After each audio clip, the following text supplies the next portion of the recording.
Bienvenue à l'édition 2025 du Forum de Doha au Qatar.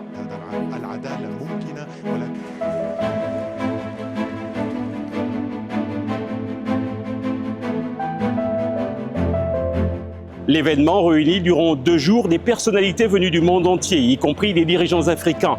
Ces derniers auront donc la lourde tâche de réfléchir sur des problématiques liées à l'environnement, à la politique, à la diplomatie ou encore à la santé.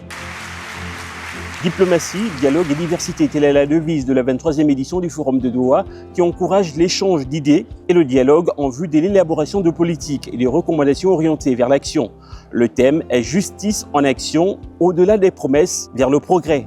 De nombreuses sessions aborderont des questions liées aux crises interconnectées, aux conflits, aux urgences sanitaires et éducatives, ou encore aux fossés de plus en plus grands constatés entre le Nord et le Sud.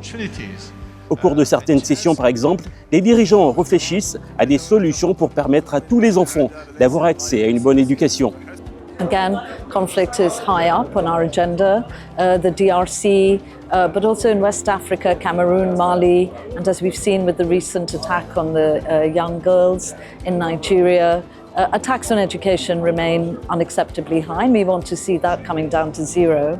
But within the African Union, within the African continent, issues around poverty, around famine, but also environmental degradation, for example, in the Sahel region, are really key challenges for accessing education. And we have projects across the African Union that are designed in order to make a constructive solution in relation to all of them. And I want to just emphasize our solution is to work in partnership with people on the ground rather than go in and impose a solution upon them. Afin de traduire en actions concrètes les différentes recommandations qui seront formulées à l'issue de ces discussions de haut niveau, certains chefs d'État ont tenu à prendre une part active aux travaux.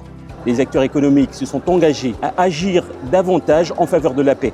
Le monde doit trouver un moyen de résoudre les conflits par la négociation au lieu d'essayer de les résoudre par les armes avec toute la destruction qu'on voit.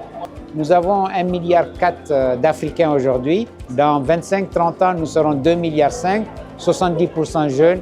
Il n'y aura pas suffisamment de création d'emplois.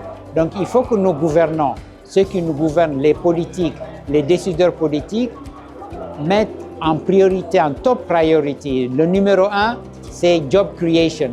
Toutes ces personnalités auront la lourde tâche, durant 2 jours, de réfléchir sur des problématiques liées à la santé, à l'environnement ou encore aux questions de relations internationales.